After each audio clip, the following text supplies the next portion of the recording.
Now we're going to go ahead and actually talk about the downsides of using many-to-many fields in this manner. So let's go ahead and jump into the Python shell and make sure that you've already created a few playlist items with a few videos that are associated to one of them. So I'm going to go ahead and do from playlists.models, we're going to import playlist, and then from videos.models, we're going to import video.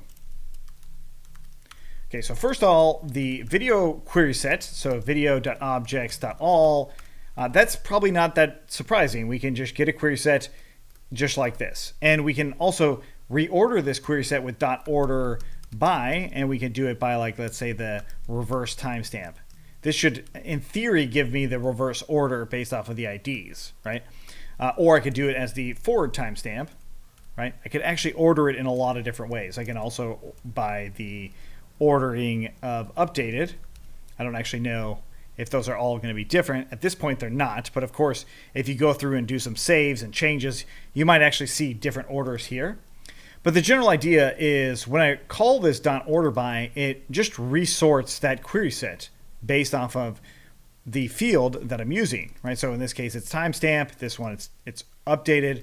But what if I actually wanted to order a video query set by, let's say, a different field called, well, what if we had an actual field that we did, which we called order, right? In this case, I actually don't have that field on there. And it gives me this, you cannot order this into this field because the video model itself only has these items available. Okay, so this is actually one of the downsides of how many-to-many fields work. Because if we actually grab the playlist object, so in my case, I'll go ahead and say obj equals to playlist.objects.get and ID equals to 3. I can now do another query set and say video qs equals to obj.videos.all.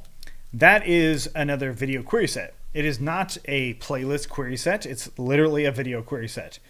And that's what the many-to-many field does. It gives you this really nice connection between these two models, but it actually doesn't give us any additional features that help us understand that connection at all, right? So I have no idea when these things were added, individually added, like when video object 2, when was that added to this playlist?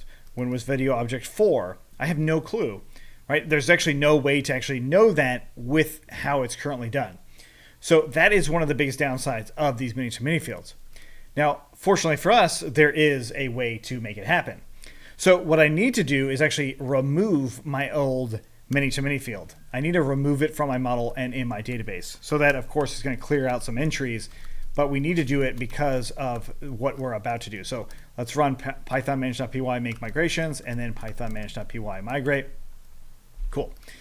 So now with that removed, I'm now going to go ahead and create a brand new model. This actual model will give me information about that relationship between a playlist item. So whether it's the playlist itself or the video, we want that relationship. So we'll go ahead and do models.model. And the first thing is I want to declare playlist being models.foreign key. So no surprise here, we're actually connecting it to the playlist itself.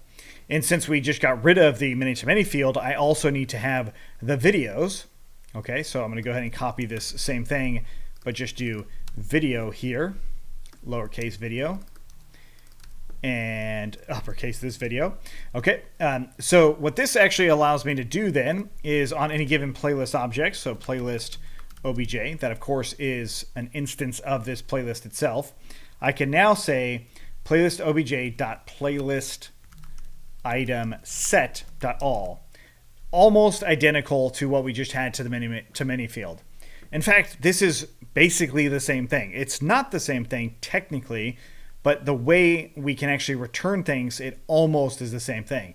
The biggest difference is this query set would not be a video query set, but rather a playlist item query set. So playlist item.objects.all, assuming that they were all connected. But in this case, they're not. All right, so that's actually not what we need to worry about. Instead, I'm going to go ahead and now make that timestamp. So I actually want to add in a timestamp on this field as well. Cool.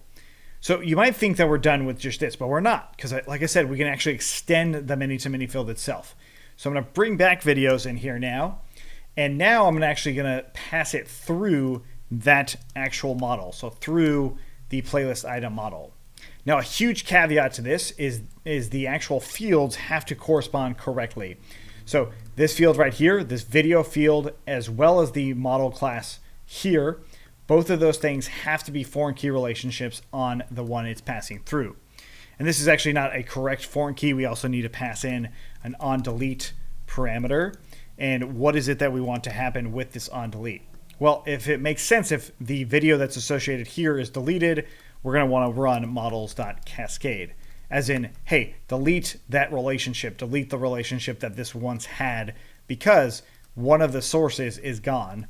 And that's going to be true for the playlist as well. So if the playlist is gone, delete that relationship altogether. Delete the entire instance that this represents. Of course, it has nothing to do with the playlist itself or the video itself. It just has to do with the relationship. The relationship's over. Sever it. Remove it. We do not need to set it as null or set some other default. Okay, cool.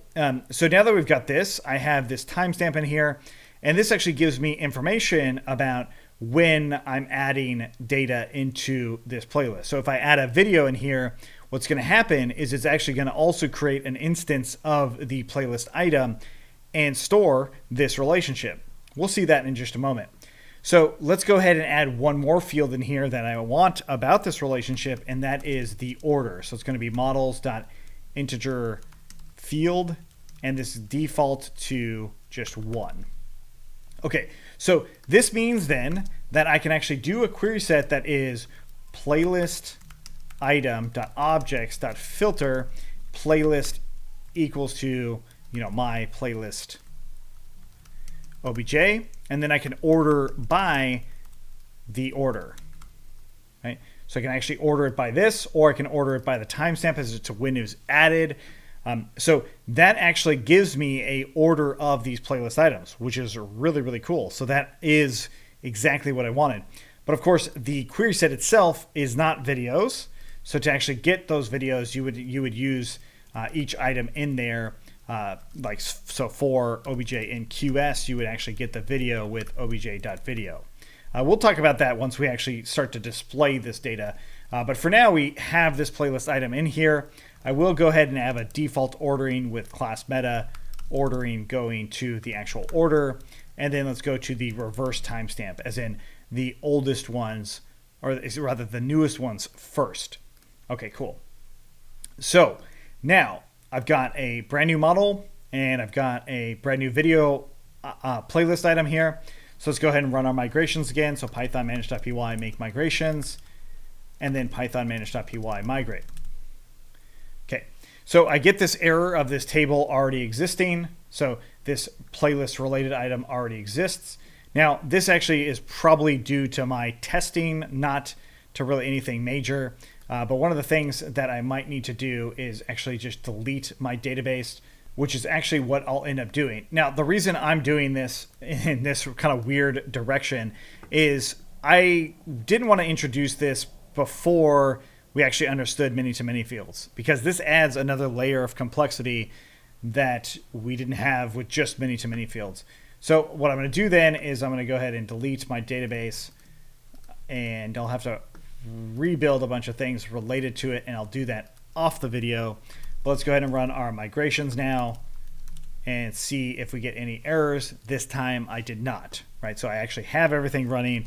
Let's go ahead and just create a super user. Create super user, whatever password, and let's go ahead and jump into the admin, and we will customize this a bit more. But now I should actually have no actual items in here yet. So let's go into our playlist, go to add playlist. Notice that the many-to-many field is now gone. So that's actually what I wanted to show you, is that I can't even have access to that many-to-many field anymore as it stands by default. We need to customize that, and that's something we'll do in the next one. And that will also give us a little bit more insight into how the playlist item itself works.